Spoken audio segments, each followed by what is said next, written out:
بسم الله الرحمن الرحيم waxaan halkan barnaamij kaga qaban doonaa maaweelada caruurta aan ugu tala galnay maanta oo ay tahay maalin axad ah ay bishan ay tahay August 2010 ayna tahay maalin bishu ay tahay 7 ay tahay 8 maanta waa 8 Soomaa bisha ay maanta waa 7 ama inay tahay 8 tahay baan waliba ku wadaa waxaan jeclahay inaan barnaamij kooban halka caruurta kaga qabto caruurtan oo maanta farxad iyo rayn ka qaaday booqasho ay ku yimaadeen Highbag oo ah baagaga ugu waaweyn magaalada tan London ee dalkan Ingiriiska isla markaasna aad u xiiso geliyay ciyaaro iyo wax kala duwan ayaan waxaan jeclahay inaan dareenkooda wax ka weydiiyo dhammaantiin inta aan barnaamijka u guda gelin waxaan jeclahay inaan mid aan bal u weydiiyo dareenkiisa intaana mid aan u weydiinin waxaan jeclahay inaan guud ahaan u weydiiyo السلام عليكم وعليكم السلام السلام عليكم وعليكم السلام وعن oo wanaagsan dhammaantiin ba caruuray meel walba iyo caalamka ka joogtaan waxaan idin leenahay barnaamijkii maaweelada caruurta ee diiwaan oo aan maanta ugu tala galnay inaanu kaga qabanno caruur Soomaaliyeed oo ay aabayaashood ay u soo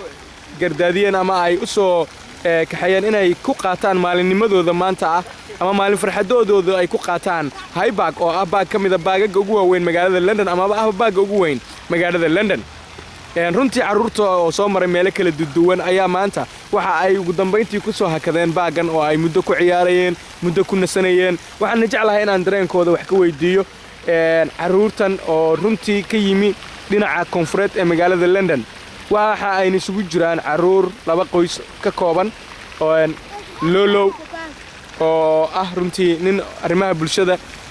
ay ka shaqeeya iyo aniga idin la hadlaayo oo hiirad ah oo runtii barnaamijkan aan ugu tala galnay inaanu wacyiga mujtamaca Soomaaliyeed gaar ahaan waalidiinta Soomaaliyeed sidii caruurta ay u daryeeli lahaayeen farxad gelinta caruurta iyo dhammaan tacliintooda waxaanu u guda gali doonaa habkooda nololeed iyo hab waxbarashoodkooda mustawahooda diiniga halka uu gaarsiisan yahay waxa ay damacsan yihiin in ay bartaan halkee ayay doonayaan inay diinta iyo maadigaba ka gaaraan mar kale assalaamu calaykum caruuray وعليكم السلام sidee maanta dareenkiinu yahay الحمد لله alxamdulillaah kay maasha allah waa aad iyo aad wax wanaagsan runtii waxaad maanta joogtaan Highbag waxaadna tiraahdeen dareenkiinu siduu yahay الحمد لله waa sidee dareenkiinu الحمد لله okay maxaad samayseen maanta inteed soo marteen ماشي لو عيارايو haye ماشي بيها haye iyo ماشي بلت la galay oo biyaha lagu soo cabayo haye ماشي بلت ee taasho ماشي aa soo marteen haye girls wax maxaa ugu farxad badnaa waxaad soo aragteen maxaa ugu farxad badnaa biyaha yaa biyaha iyo maxaa kale lionka yaa shimbiriyaash yaa lion naadi maxaa dhahday af Soomaali lion maxaa lagu dhahaa kor u sheega af Soomaali maxaa lagu dhahaa libaax yaa af Soomaali lion maxaa lagu dhahaa libaax okay aniga af Soomaali igula hadlaya af Ingiriis mamnuuc waay because idinka maxaa tihiin Ingiriis ma tihiin ii sheega horta maxaa tihiin idinka Soomaaliya tooso ma taqaanaan yaa ma taqaanin Soomaaliya tooso hay hal mar inta taqaana kor u qaada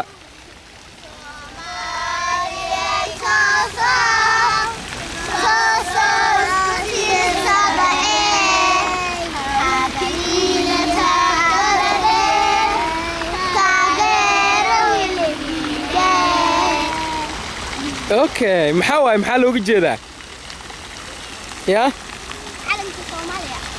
calanka Soomaaliya waay waxaas waxa la dhihi jiray goorma mar hore la dhihi jiray laakiin ma fiicno diiniyan ma fiicno Soomaa yaa heesay noqonaysaa camal laakiin idinka hadda marka Soomaaliya toos isku tiirsada eray fiican waaye hadal ahaan marka loo dhahayo laakiin muusig marka lagu daro muusig ma la jecel yahay yaa idinka muusig ma jeceshiin good so waxa waaye marka la heesayo muusig lagu daro ma fiicna soo maaha qofkii muusig oo dhegeysta maxaa dhacayo ya naadiyi maxaa dhahday qofkii nawaal maxaa dhahday ilaahay cadaaba najax maxaa dhahday ilaahay cadaaba qofkii muusig dhegeysto good maasha allah okay marka barnaamijkeena waxaan ku soo gabagabayn doonaa haddaan highback tagnana haddaan tagno London Isle haddaan tagnana waxaa kori doontaan maxaa raacaysiin London Isle haddaan inta joognana maxaa wadaysiin kor u hadla maxaa wadaysiin doonaa wadaysiin okay bas marka inta adeer iyo ka imaanayaan you are free to play now you can run there go that way fast سلا راح يري كاك عادينا يرو كاك اوكي طبعا ان sida halka idinka muuqatay caruurtu waxay maalintooda ku qaadanayeen farxad iyo rayn iyagoo isla markaasna runtii muujinay dareenkooda waxa ay ku faraxsan yihiin barnaamijkan oo runtii iska barnaamij aan loogu talagelin oo iska yimi ayaan haddana waxaan isleenahay bal inaan dareenkeena ku tacabirno sidee yahay dareenka caruurta Soomaaliyeed sidee ayay ku haboon tahay in caruurta loo safegareeyo ama loo hago sidee ayuu yahay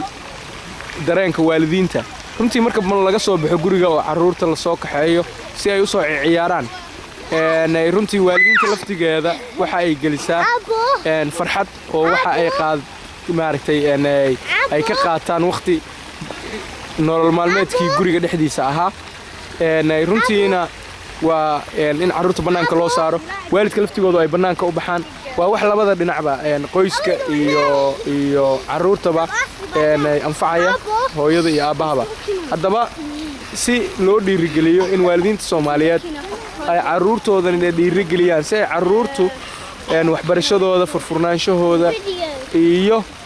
maskax furnaantooda ay uga qayb qaataan iyadoo mar walba lagu dadaalayo sidii caruurta laftigooda dareyskooda iyo labiskooda iyo xijaabkooda loogu saari lahaa habnololeedkooda isla markaasna loogu muujin lahaa nololahan ay ku dhex jiraan waxyaabaha ay ku khariban yihiin iyo waxyaabaha sida halkaas idinka muuqata caruur asturan oo xijaabkooda u xiran yahay ayaa idinka muuqata oo ciyaaraysa dadkii kale tixgelinaya xilliga salaada la soo gaarana waliba baaga ku tukanaya oo tusaaya muslimnimadooda iyo diintooda iyo caqiidadooda mujtamaca aan muslimka ahayn kuwaasoo haddii aan hore u aqoon su'aal ka weydiinaya lagana yaabo inuu ilaahay halkaas ku soo hanuuniyo oo ay diintiisa ku qaataan taasoo runtii iyadana ah risaaladii in la gaarsiiyo dadkan aan maaragtay diimaha haysanin ama sida khaldan macbadiyada aan ilaahay raaliga ka ahayn u samaystay runtii farxad gelinta caruurta iyaga oo dareyskooda habdhaqankooda noloshooda wata waxa ay muhiim u tahay in ay barbaarintooda qayb ka mid ay noqoto runtii halka waxa idinkaga muuqda laba sheekaysanaysa laba way iska daba ordaysaa laba way ciyaaraysaa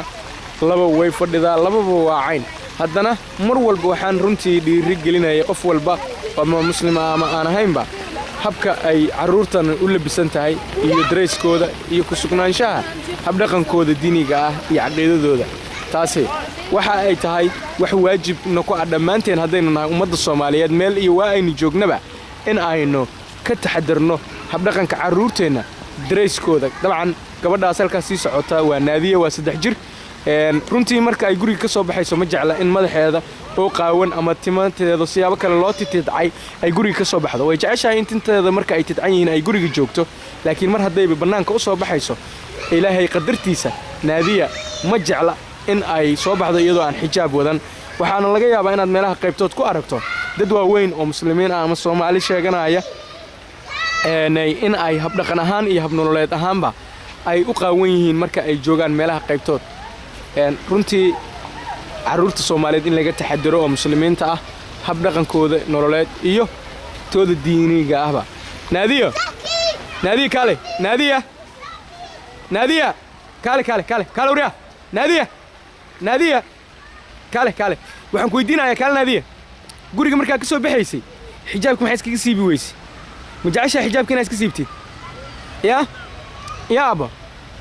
حجابك بنانك ناس كبيس مجعشة يا محادا محاوج إعلان ويسي تنت هذا الله أركاي مياه يا تنت هذا الله أركا مجعلد مياه good girl قرآنك ما تقانا حقيقة جرتا قرآنك الحمد لله آخرين كرتا هيا آخري الحمد لله رب العالمين والد يوم الرحمن الرحيم الرحمن الرحيم هيا مالك يوم الدين هيا صراط إياك وإياك نستعين نستعين هيا اهدنا runtii naadiya oo 3 jir ah waxay aad u jeceshahay inay alxamdu barato walow aan gaarin oo alifka ay ku jirto haddana waxyaabaha cajaa'ibta la naadiya waa qofka ugu yaabka badan caruurta oo marka ay guriga ka soo baxayso ma jecla in xijaabkeeda iyo madaxeeda oo qaawan ay guriga ka baxdo xitaa haddii uu qof soo galay naadiya waxay isku daydaa inay xijaabkeeda qaadato naadiya ma faraxsan tahay maanta good